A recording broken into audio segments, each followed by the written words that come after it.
Hey everyone, Ekman here with another video, and with the release of the Demon Slayer set at the end of this week, I wanted to make a video going over my current deck list, an updated tier list for the meta, as well as a box opening with a box of Demon Slayer at the end of this. So I hope you guys are enjoying Union Arena as much as I am. It's been a lot of fun, and if you guys want more content, make sure to hit that like and subscribe. I'm going to be continuing to do that in the future, and if you want any of my deck lists, you can find them linked in the description on my website, Eggman Events, which also hosts a bunch of tournament results and other resources for you guys as well. And lastly, if you guys want some more Union Arena content, make sure to check out Cosmic. He's made his own video going over his thoughts into the Demon Slayer set, and I do have some of his deck list on the website here too, so make sure to check him out. But going into this one, there's kind of 6 archetypes that come out with this set. I have deck lists for 4 of them. 2 of them I just haven't tested enough, which is the red Tengen as well as the purple Daki and Gyutaro. I don't think they're necessarily bad, but I also think like the red and purple kind of archetypes are about the same power level as is. So I chose the Nitsu no Inosuke as well as the Muzan one. You can check out Cosmics if you want some kind of like a template for a deck list for these. I just don't think that they're I just haven't tested enough. I didn't want to put out a lackluster, an untested deck list for you guys to try out without, making sure that I thought it was somewhat decent. So I don't have those 2 right now. I do apologize, but we are going to go over the 4 deck lists that I currently have for Demon Slayer. We're going to start off with the yellow Tanjiro and Nezuko deck, which I already kind of made a video on this a little bit with the star deck. I've made some minor changes since that video, but I think this deck is actually pretty good. This deck didn't do a lot on release in Japan, and the biggest difference for us is that we do have some additional set 2 cards that they didn't get when they obviously got their first set. So we've got this 1-drop Nezuko, which not only is a draw trigger, not only is a Nezuko, but also is a 1-drop, which is kind of difficult for us to find cards for that in this one, so I think that's good. We also have the 3-drop Tanjiro, which is a double energy and also lets us be able to give some additional power when we swap things, which we do pretty often during our attack phase. So that's pretty good for us there. So I think this deck can be very strong and very great at putting out a lot of attacks. Using the 3-drop Nezuko, being able to use this to attack more than 4 times in a turn is really strong. Most decks aren't playing double blockers, which just means you're guaranteed like at least 1 attack, if not more, because you can get some pretty hefty BP totals. So your opponent's going to have to do like a weird trade with it. So I think that's something that's really strong for this deck. The one thing too is that I think that Nezuko is so important for us to find that I think we have to play this Zenitsu. Maybe 4 is too many, but it's also a draw trigger. And you will notice too that something I like, that most of these cards have triggers in this deck. We only have 7 cards that don't, so I think that's pretty good for this deck in general. And then lastly, I'm only playing 2 of the color trigger. I think it's this mid for what this deck is. You can the one plate is fine, and like the color trigger for yellow sometimes depends on what the board is looking like, but I do think that it's probably fine. It's probably fine with it. If you want to put more copies of this Tanjiro, maybe remove like another Zenitsu and put another Tanjiro in here or some kind of thing. But I think running less than 4 is fine for that. But again, this deck is really fun. I think there's a lot of strengths for it, and I do expect it to be pretty popular for the next couple weeks. So here's my build here. And then for our other yellow Demon Slayer deck, we do have the Hashira deck, which additionally got like mildly better, but I don't really think let me go through. I don't think I'm playing much outside of like this Mitsuri as our from set 2, and I guess Obanai. These cards are actually pretty good. These were both 0 energies that we're kind of missing in this deck in general. But then after that, I didn't even know. Okay, Tokito is a 2 card from 2. Never mind. I don't know what I'm talking about. But this deck did get better because there are a bunch of these Hashira that are from set 2 that we get early from this one. So I think the deck is interesting. It's kind of like how do I say? It's kind of like Renji Rush in the fact that we just kind of play out big bodies. It's not as aggressive, obviously, but it's really interesting to see that they made an entire archetype where there's no raid at all, right? You'll see there's no raid cards for any of these. You just try to play out your big drops, right? Another thing too is that we kind of want to play out this Gyome here, but just the fact that it's a 6 is kind of expensive when we don't have access to a lot of double energies. So I've kind of tried to put as many as I can. So we have the Tengen here, we have the Muchiro Tokito, as well as the one from set 2. So this does get us like double energy generation. We have to just pretty much only play Hashiras as well as Kagaya, since we do need to have so many names. Like this deck reminds me a lot of like Green Bleach in the way that you need to have as many of the specific names as you can, which is tough. But like the Mitsuri is fine, right? This does let you like get rid of a 4K or less. You do have to have like 6 or more other, so it doesn't count itself, which is pretty obnoxious too. But you being able to just have a 45k you can get pretty consistently on the board means that you get like one block a turn, and then this also has impact. So like this is worth getting two in the late game. We just kind of have to get there too. And then kind of support cards, we are playing 2 copies of Hashira Meetings. This card is pretty cracked for what it is, right? Look, top 4 cards, reveal 1 card among them, add them to your hand, place the remaining at the bottom of your deck. And if you reveal a Hashira, you get to choose one of your AP cards, which is active. So like you, for free, like you get to search your entire deck for any Hashira. Like the top 4 of your deck for any Hashira, right? Which is great. And you don't even like lose the AP for it, which is really, really good. And the other one, Butterfly Mansion. This one might be a little bit worse. I might just go to 4 copies of Hashira Meeting, since again it is free cycle most of the game, and the fact that it does have like an active triggers too. If this had a draw trigger, this card would be cracked. I would put 4 copies in it, but this is just like a thing you put out and then switch to resting, sideline this card, add up to 2 yellow characters with 3 or less required energy from your sideline to your hand. So that's half your deck, right? Where you can get like a Kocha or a Shinobu, which is like letting us draw a card. I think this card also has the potential to be really, really cracked in the fact that you're able to like switch something to resting, give something plus 1000 and draw a card. And even if you're just giving something a draw card, like there's so little draw in yellow in general that it's just worth it in my mind, right? We have like the Obanai 2-drop, but it's draw 1 and then sideline a card, right? So we're not even plussing a card. So I think being able to like use Butterfly Mansion to be able to get that is great. And it does help us to get to the later game. So if you like Hashira Meeting more, you can. If you like Mansion, you can too. It does take up a spot on the board which means that the other 7 spots have to be Hashiras, which might be a little bit tough. But this could be just good to kind of pop late game to be able to get our 0 cost back and get that around. So I don't know. I think this deck is really interesting. I have to do more testing with it, but I do think it does have some power. It does just look like a pile of cards sometimes, which is kind of weird, but there it is. All right, going to red, we've got the Inosuke and Zenitsu, and I really like the theming and just the entirety, like the idea of what this deck is. I think is really, really fun and really cool, especially as someone who's like seen the show and just know the character interactions and stuff. So the big boss monsters is like, this is like the most traditional deck, I think, in this archetypes that Demon Slayer has, where we just try to raid and try to build our board too. There's also like kind of like this combo thing where we get benefits from having a couple copies of our boys across the way. So we do have like the Tanjiro. So the other thing too is that these are disguised. So this is Tanjiro, and it's treated as Tanjiro. This is Zenitsu, and this is Inosuke too. So that does help be able to have like these, a lot of your names, because we have our Inosuke raid card. So if Tanjiro is on our field, we get impact 1, and then if Zenitsu is on our field, we get to switch something to active. This one's a little bit more tougher to do, because it means that you have to like raid into this after like playing something on your front line rested. So that can be like a little bit tough sometimes, but if you get it to work, you're able to attack, get 2 cards that can attack in the same turn. So that can sometimes pop up. Zenitsu is pretty strong too. Not only do you get to get damage 2 if you have Tanjiro on the board, but you also get to draw 2 and sideline 1, so that extra draw is really helpful. It is a 5 action point requirement, so that is, 5 energy requirement, which is a little bit tough for this deck to handle sometimes, but I do think that's good for what it is. Like, you're being able to get the draw. And then this card I just like. This could just be tough for us to, or like a little bit expensive for us to get there sometimes, but it's a 5 cost and then also 2 action points.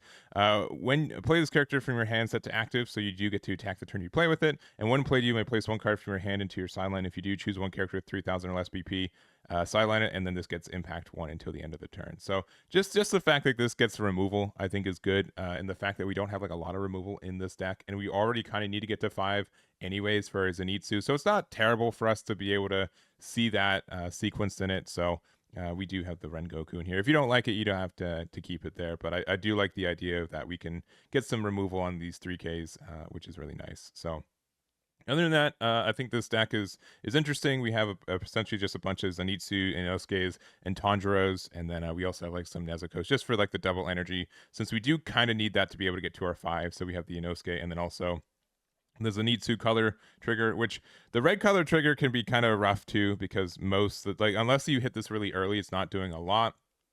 But the fact that this does let you draw a card from your sideline, the fact that it is a double energy, even though it is action point 2 or cost 2, I think is just fine as it is. So that's where we're at here for the red deck, and I hope you guys enjoy it. And then lastly, we have the Muzan deck, which I think is just really interesting. I have been enjoying like the Nanami build of Demon Slayer, which they're completely different. Sorry, of JJK. They're completely different.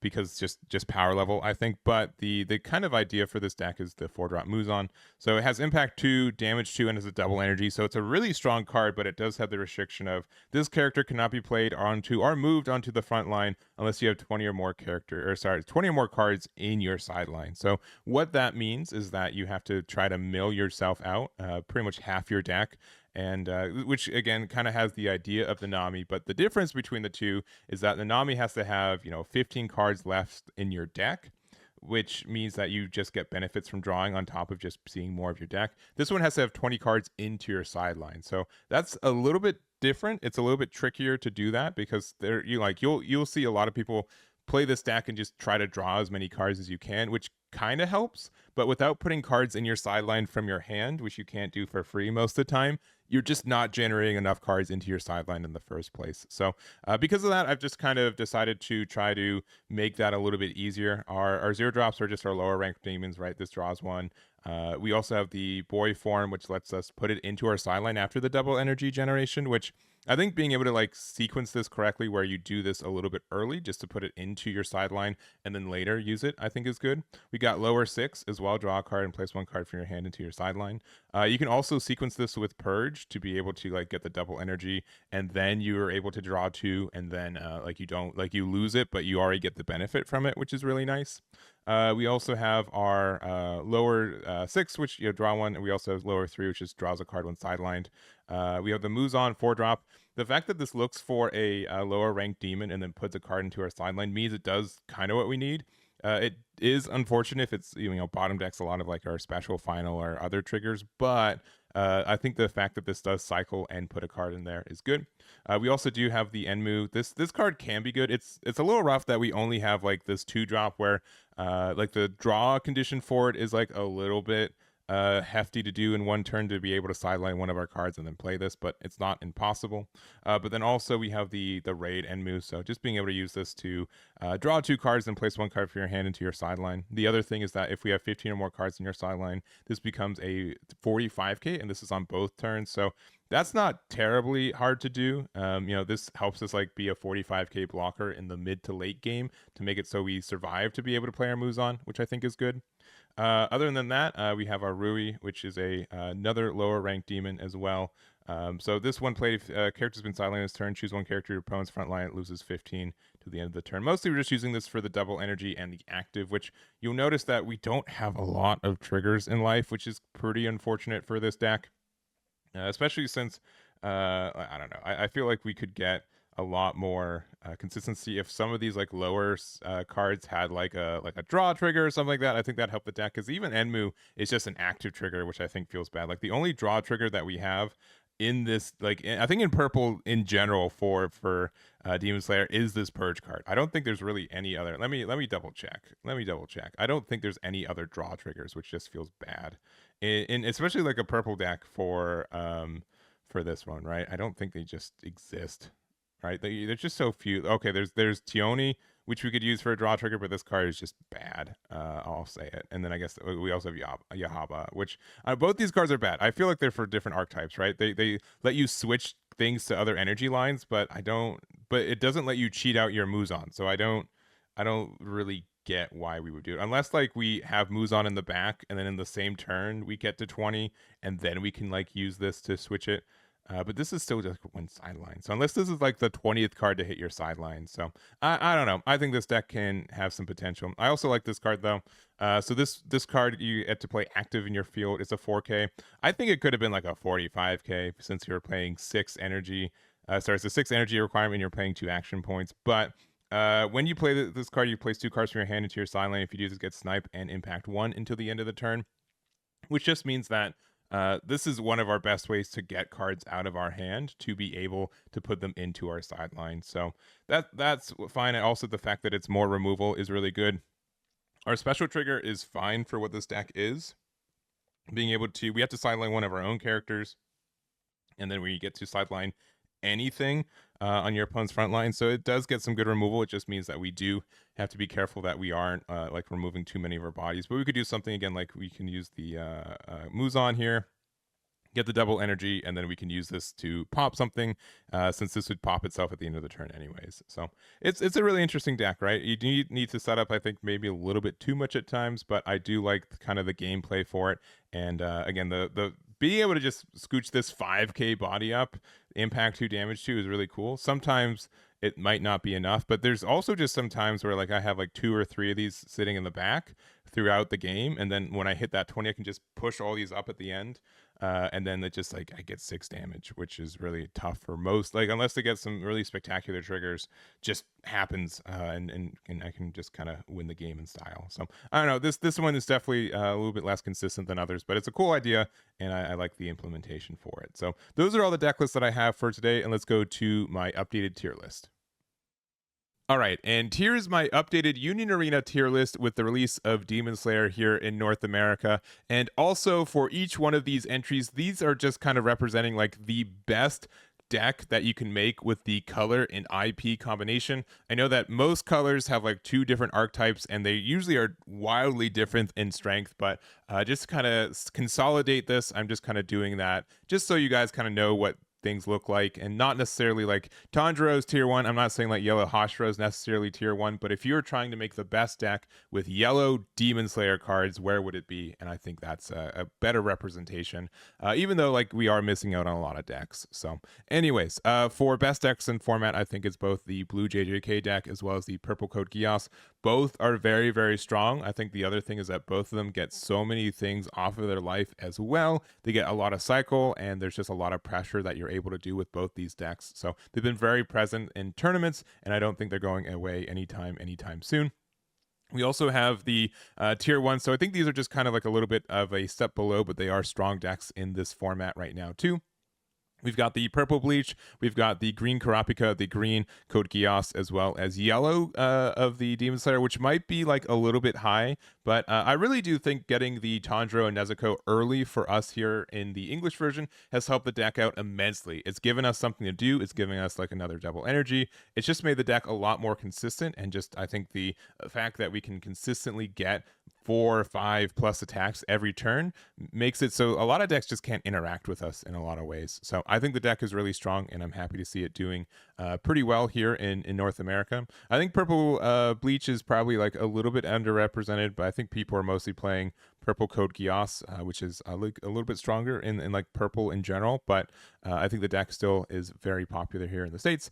For green, we have Kurapika and also Code Geass. I think Kurapika is a little bit more consistent and a little bit stronger because of that, but also I will respect, like if Code Geass just has the pieces it needs early game, you just can't lose, right? You just play out this big 5k that is just like wrecking your opponent from like turn 3. So I respect the power of that one. It's a little bit inconsistent at times, but when it goes off, this is like the best deck in the game, potentially. You just have to make sure you see your pieces. Tier 1.5, these are decks that I've seen a lot of people on and just try out quite a bit, including the green Bleach. This deck just has like a lot of fans on it. I know this is kind of a little bit more like fan favorite characters too, but it does have some really great abilities, and it's a really good deck when you're able to see your pieces successfully. Red version of, so this is like Ashford Academy stuff. I know like a lot of people who just keep playing this deck, and it's just like really aggressive.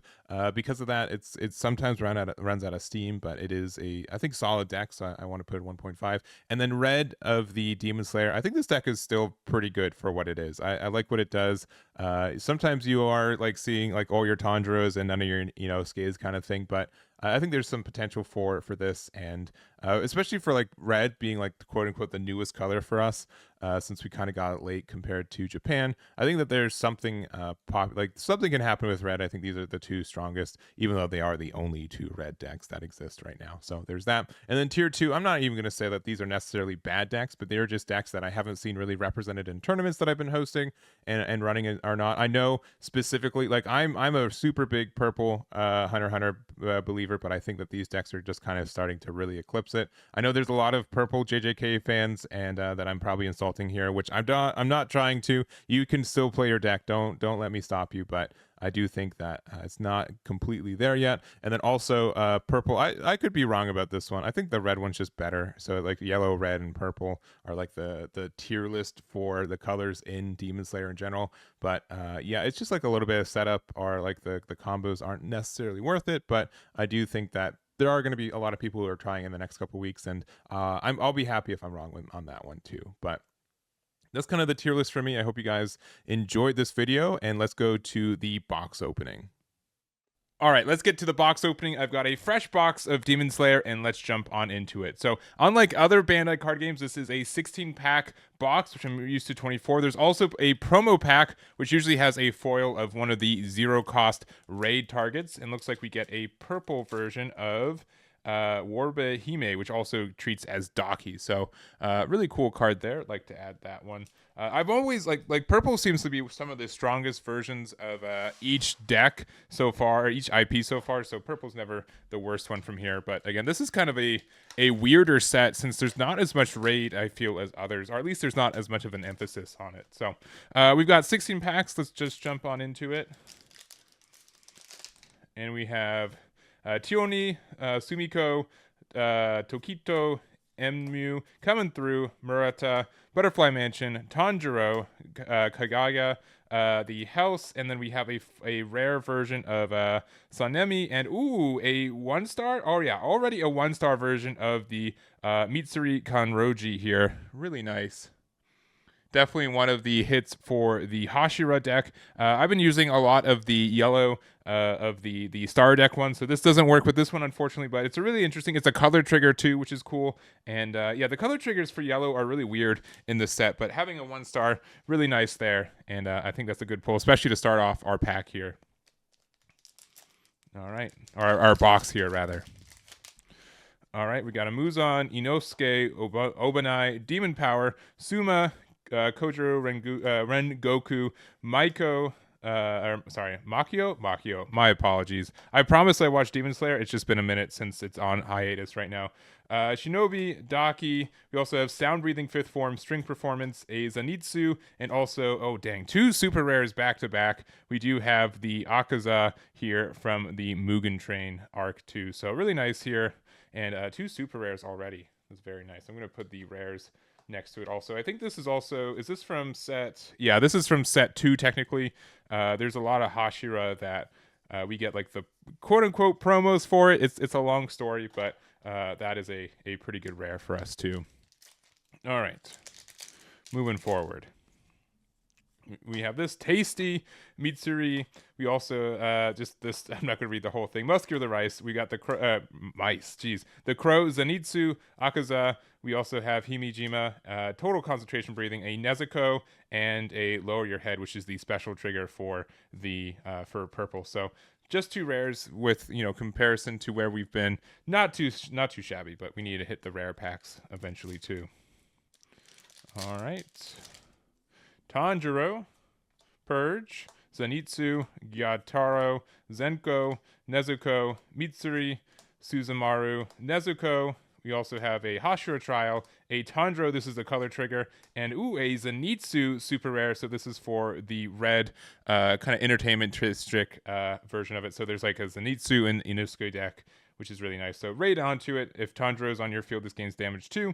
Then 1 plate if Inosuke is on your field, draw 2, and then place 1 card from your hand to your sideline. So obviously, one thing I really like about a lot of these decks right now are the things are that they are very based around like having like more than one thing out, like having kind of like a team up kind of pair, which is really nice. Obviously, Nezuko and Tanjiro are really like that. But I think that's just really interesting from like a design perspective for a lot of this. Hashira Meeting, lower 3. Rengoku, lower 4. Inoku, Tengen, Muzan's Blood, Tanjiro, Tengen again. We have another Muzan, a Tengen Uzui, and another Tengen. So we have already shoot, we have 3 or 4 super rares already off of like 5 or 6 packs, which is quite good. This is on the left side in case you guys care about that, in case there's any accidental mapping on these. But this is a raid on Tengen. Also, character gains double attack when played, and also activate main. All Tengen, wife, and disguised affinity cards gain plus 500 BP until the end of your turn. So interesting for that one. And there we go. Unfortunately, like none of the super rares we've gone, I think, go in the same deck, which makes sense when there's like kind of 6 different variants, 2 for each color. I think there's very few super rares that are good for both colors, or both kind of archetypes within a color too. So we have Tione, Inosuke, Enmu, Chuntaro, and Rengoku, Tokito, Zenitsu, Gyutaro. We have this guy, Nezuko, and an action point, just a regular one, but it does obviously work very well. It's the same art as the one that we have here for our 1-star super rare. So really nice. Actually, this is a super rare. Yeah, it is a 1-star super rare. So put the action point there. And another Nezuko, the 1-drop that works really well in the starter deck kind of format for this, or like the starter deck that archetype. Genya, Warbehime, Sumiko, Kyoga, coming through, Mitsuri, Inosuke, Yahaba, Sako Niji, Sakunjin, Bento, we have the Muzan, and then another Genya here. So 2 rares. I think like we are kind of front loaded with a lot of the fancier cards from this pack, so we got to kind of have lower expectations, I think, for the second half. But Obanai, lower 6, Tasty, Demon Power, Too Slow, Suma, Nakime.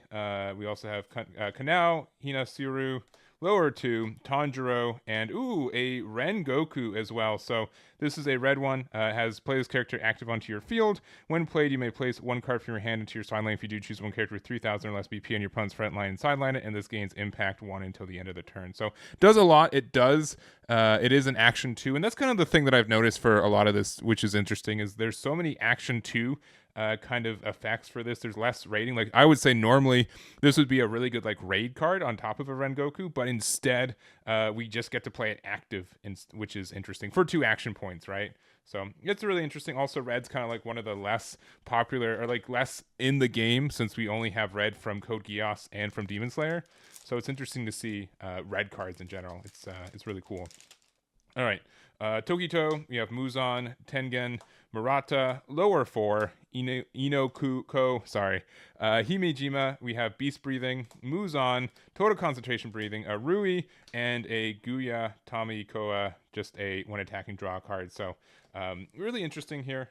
Just a super big vanilla, but also being able to draw on attack on a 4K bodies are such an important thing in this game that and it's also a Hashira, which I think makes sense for that too. We have Tanjiro, Tione, we have another Rengoku, Nezuko, we're always going to be together, Chuntaro, Makio, Flying Blood Sickles, Zenitsu, Rengoku, a Thunder Breathing First Form, and another one. This is the super rare version of the Guya Tamioka, so it's different from this one. But Nullify Impact also, it has 1 play this character hits. This character cannot be sidelined by abilities from your opponents or event cards until the start of the next turn. So just like a super defense card for us here. Nothing too crazy, obviously not a raid either, but interesting for the kind of Hashira deck that we have. To just to be able to play out a body that just sits there and can't really be interacted with. And then even on the turn afterwards, it doesn't get hit by impact, which can make it a really good blocker.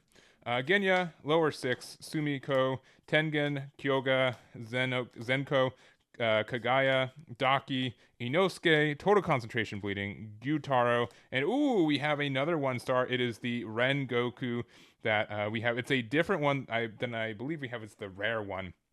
So it also has Nullify Impact. If on frontline, characters on your field other than this guy can't be targeted by Snipe, so you have to get into this one. And then also when sideline, choose up to 1 character other than Kyojuro Rengoku. It gains 1000 BP until the end of the turn. So obviously kind of like the same thing. It's really defensive. These guys can't really be put in the same deck because it's like red and yellow, but really, really pretty card. Like these 1-stars look really nice. For this too, and this is just a rare for it, but looks really great. And I know that Rengoku is such a popular character for Demon Slayer too, so really cool pick there. And I think we've got like maybe like 1 super rare left. I think we're hit 2 all art hits, so I don't expect any more of those, but maybe we'll get lucky with something towards the end. All right, we've got the Hashira meeting, Muzan, Zenitsu, the Crow, Enmu, Muscular Mice, Shinobu, Kocho, Akaza, Nezuko, Butterfly Mansion, Tanjiro, and a Rengoku. So this is the regular art of the one that we just pulled there. And then also the Tanjiro. This is from technically the set 2, but it's so good for us being able to be a double energy since yellow doesn't have a lot of those, but then also being able to gain give things power when they switch lines, which happens pretty often in the yellow deck. All right.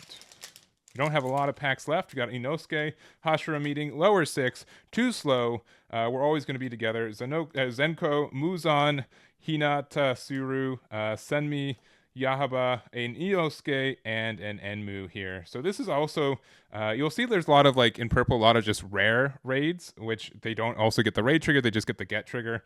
But being able to, like, this is just like a really good, like, raid effect. When play draw 2, then place 1 card from your hand into your sideline. Especially in like the Muzan deck, which wants to get to 20 cards into your sideline. It's very good for helping us get there and get that additional cycle too.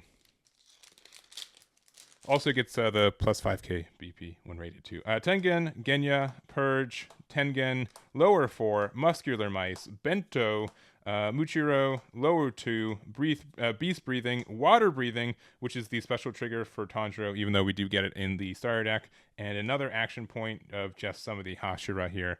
But does have the 2 here. I do have the ones that I had. I did pull these from the starter deck, so these ones are going to be pretty hard to best here, but these are some pretty nice action points nonetheless. So put that there and there. We've got, I think, like 2 packs left, and I don't think we have any more super rare hits guaranteed anymore. All right. We have Rengoku, Tanjiro, lower 3, Nezuko, Kyogai, Inoko, Sako Niji, Nakimi, Zenitsu, Gyome, another Rengoku, and a Muzan. This is our first one of these, and it is a super rare too, so it is double energy. Impact 2, damage 2. This character cannot be played or moved onto the front line unless you have 20 or more cards in your sideline. So what you're supposed to do is you put it in your back line. You're supposed to put a lot of cards into your sideline, and once you do, you're able to push this up. And Impact 2, damage 2 is...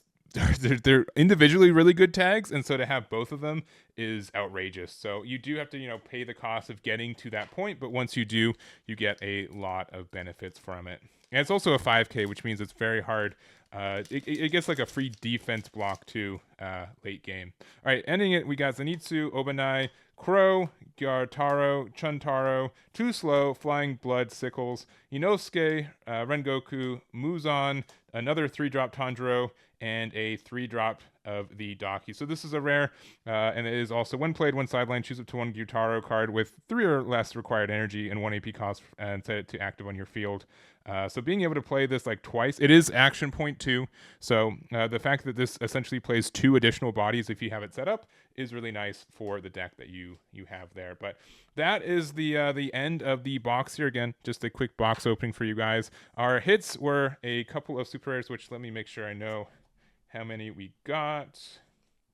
Looks like we got 3 super rares and 2 alt arts, and then also 2 of these action points of the regular ones. But Meets Suri is super nice. It's a really good one. I think a lot of people are looking for that one. Muzan's really obviously needed for his own archetype, and unsurprisingly, we don't have a lot that work together from this, just because there is a lot of difference between all of these different colors and archetypes, but I think it's a pretty fun box. So that it is there. Thank you guys for watching. I hope you guys enjoyed it. Let me know what you guys get from your boxes. Enjoy the Demon Slayer set, and I'll catch you all next time.